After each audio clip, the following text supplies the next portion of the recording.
ఇక మరి పరుసు పోరగాల నాలుకల మీద నాట్యం ఆడుతుందట ఆ సినిమా. కానీ నా సొంతలకు అర్థమైతలేదు సారు. ఏం చెప్తావు? ఏదో సినిమా తీస్తున్నావాట, హీరోగా నువ్వేనా? నాకే అర్థమైతలేదు, నేనేం చెప్తా నీకు? నాకే అర్థమైతలేదు, నేనేం చెప్తా నీకు? బెటరా కళ్యాణ్ ఇది? నాకు కూడా అర్థం కాక నేనే తీస్తున్నా. ఇక అట్లా అనుకో, ఇంకేంది కదా. ఇక అమ్మా రామసాకరి జగన్న బాంబు వేల్చిండు. ఎట్లానట అది? కొద్దిగా మాకు ఎక్కడ అసలు తోస్తలేదు. ఏం లేదు, రామానుజం అని ఒక డైరెక్టరు కొన్ని సినిమా తీసినట్టుండు, ఐడియా లేదు నాకు. అతను ఏదో కొంత లవ్ స్టోరీ ఉంటే కొంత నీ రియాలిటీ కలిపి తీస్తా సార్ అంటే, లవ్ స్టోరీకి సంబంధం లేని రాజకీయపరమైన నాకు కొన్ని 2-3-4 అంశాలను అతని స్టోరీలో ఇచ్చి అది వేరేల ద్వారా చేపించుకుంటూ లాస్ట్కి నేను కొంత చేయాలని ఒక ఆలోచన, కథ రాస్తున్నారు. ఇంకా మూమెంట్కి రాలే, మూమెంట్కి వచ్చాడు. ఎక్కడ మూమెంట్ సారు? నువ్వు బంజారా హిల్స్లో ఏదో బంగ్లా కూడా ఓపెన్ చేసినవాట, రిబ్బన్ కట్ చేసినవాట, ఆఫీస్ అని లోకమంతా ఇలిచి పారింది. అంటే జస్ట్ వాళ్ళందరూ కూర్చోడానికి ఆఫీస్ కావాలి సార్ అంటే ఆఫీస్ ఏర్పాటు చేసిన. వాళ్ళు కథ రాసుకుంటున్నారు, ఇంకా టైం పడుతుంది. మొత్తం మీద చూద్దాం, నేను కూడా ఎట్లుంటుంది అనేది ఇంట్రెస్ట్గా ఎదురు చూస్తున్నా. కథ రాసి బ్రహ్మ ఈ బొమ్మని ఎట్లా చెక్కారో, నా సామిరంగ ఒళ్ళు తిమ్మిరెక్కారో, దీని ఒంపు సొంపు చూసి తట్టుకోనురో, దీని కట్టుబట్టు కథ నాకుందిరో అని ఈ బయట దేశాలకు వెళ్ళి సుందరి మళ్ళీ పిలిపించి అలా చుట్టే తిరుగుతుర్రాట. మీ కాంగ్రెస్ వాళ్ళు 200 కోట్లు ఉల్టా ఖర్చు పెడుతుర్రాట. మరి ఏం ఫాయిదా అవుతుంది, ఏంది ఏం కథ? బీఆర్ఎస్ కోలాగలేమో సంకలు గుద్దుకుంటున్నాయి, లెంకలు కొడుతున్నాయి, ఫోన్లు వెళ్తున్నాయి. ఊర్ల పొంట జనాలకు ఏం చెప్తావు సారు ఈ అందరి అందగత్తెల ముచ్చట? అంటే అందగత్తెలు అనను, అందము అనేది సృష్టి ఒకటి. ఏ ప్రభుత్వాలున్నా ఈ మిస్ ఇన్ ఇండియా ఆహ్వానించడము ఇసంటి ఎనీ గవర్నమెంట్ ఎవరైనా చేస్తారు. ఈరోజు కాంగ్రెస్ గవర్నమెంట్ ఈ రాష్ట్రంలో తెలంగాణ ప్రజలు ఇచ్చారు. సీఎం రేవంత్ రెడ్డి గారు వీళ్ళని ఇక్కడ తీసుకొస్తే విదేశాలలో తెలంగాణ యొక్క ప్రాముఖ్యత గురించి తెలుస్తుంది. వీళ్ళు కూడా ఆ దేశాలలో వచ్చి చెప్తారు. దీనివల్ల కొంత మా తెలంగాణకు ఉపయోగపడే అవకాశాలు ఉంటాయని ఒక ప్రయత్నంలో భాగమే ఆ కార్యక్రమాన్ని పెట్టుకోవడం జరిగింది. అంతేగాని దీనికి ఇంకా ఏదో వాళ్ళు ఊహించుకొని రాజకీయంగా వాళ్ళు మైనస్గా ఊహించుకొని మైనస్ తీసుకునే పోయే ప్రయత్నం వాళ్ళు చేస్తున్నారు.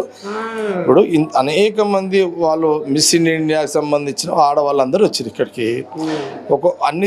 అనేక దేశాలకు సంబంధించిన ఆడవాళ్ళు వాళ్ళు ఆ దేశంలో అక్కడ కొంత వాళ్ళకు రికగ్నైజ్డ్ ఉన్న ఆడవాళ్ళు ఇక్కడికి వచ్చిర్రు. ఇక్కడ సాంప్రదాయాలు, ఇక్కడ ప్రభుత్వం తీరు, ఇక్కడ ప్రజల యొక్క భావాలు, ఆలోచనలు, హైదరాబాదు అనేది ఒక బ్రాండు, ఇవన్నీ కూడా ఇంకా తెలుసుకునే ప్రయత్నం చేసుకొని ఆ దేశాల్లో వాళ్ళు 4 ముచ్చట్లు మంచిగా చెప్తారు. కాబట్టి ఇది ఆ కోణంలో కాంగ్రెస్ గవర్నమెంట్ ముఖ్యమంత్రి రేవంత్ రెడ్డి గారు చేసిన ఈ యొక్క ప్రయోగం, ఈ ఆలోచన.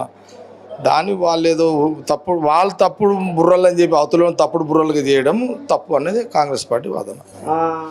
ఈ జగన్ ఇది బార్లను బీర్లను నమ్ముకొని కథ నడిపిస్తుర్రు. ఎలకల పడ్డది సంసారం. నిన్న మొన్న ఆపు పుట్టకథ అయితే లేదు, పైస లేదు, పరక లేదు. తెలంగాణ సర్కారు సదక పెట్టే శాసకాన లేక చిన్న పోయి వన్య తప్పి కూర్చున్నది. ఇక మరి ఎట్లా ఏంది ఏం కథ అని ఆలోచనలో పడ్డారు. కాబట్టి ఇప్పుడు బీర్లను బార్లను నమ్ముకొని ఏదో పైకం మంచిగా కమాయిస్తున్నట్ట, ధరలు పెంచినట్టుగా. మరి ఎట్లా రేపు?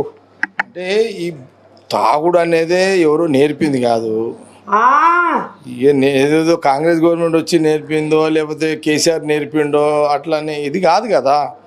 తాగుడు అనేది మన నిజ జీవితంలో తాగుతుంటారు. ధరలు అంటావా, ఒక ప్రభుత్వం అట్లుంటుంది, ఒక ప్రభుత్వం ఇట్లుంటుంది. పరిస్థితులను బట్టి అక్కడ రేట్లను బట్టి పెంచుకుంటారు. అది కూడా ఇక ఇష్యూ అని అనుకుంటే మనం దానికి జవాబు చెప్పలేము. ఇప్పుడు తాగటోళ్ళని తాగుడు అని తప్పని చెప్పలేము, తాగనోళ్ళు ఎందుకు తాగుతలేవు అని చెప్పాం కదా. ఎవరి అభిప్రాయం వాళ్ళది, ఎవరి ఇష్టం వాళ్ళది.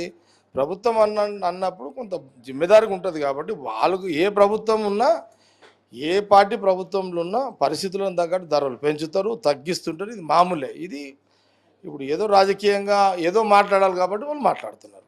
హరీష్ రావు అలుగు దుంకుతుడుగా మొత్తం పుల్లు బాటలకు 40 రూపాయలు పెంచిరట మొత్తం. లేకనే ఇగో దీన్ని నమ్ముకుర్రు ఇప్పుడు కాంగ్రెస్ వాళ్ళు. గీడికి వచ్చింది కథ అని అంటుండే ఆయన. హరీష్ రావు అలుగుల దుంకని బయల దుంకని, హరీష్ రావు అలుగుల దుంకని బయల దుంకని. గవర్నమెంట్ సిస్టమ్ అట్లా నడుస్తుంటుంది. మరి వాళ్ళు ఉన్నప్పుడు మనం అన్నది కూడా ఏం లేదు కాబట్టి నడుస్తుంటాయి. వాళ్ళు ఉన్నప్పుడు మేము మించిన వాళ్ళు సహజంగా రాజకీయ విమర్శలు ఇవన్నీ ఉంటాయి. ఈ కొత్త పథకం అని మళ్ళీ ఏదో నిర్ణయాల తెర బయటకు వస్తుంది. కొత్త పథకం అంటే ఏం పథకం అది ఎట్ట సంగతి? మళ్ళీ పెద్ద మనిషి ఏదో సై చేస్తుండగా ఎక్కడ పోయిండట మాచారమా ఏమో నాకేం వస్తలేదా ఏందన్నట్టు మళ్ళీ ఏం కొత్త పథకం సారు? సోలార్ విద్యుత్ అవునవును సోలార్ విద్యుత్ అని అంటే కరెంటుతో పాటు సోలార్ కూడా డెవలప్ చేయాలి. అలాంటి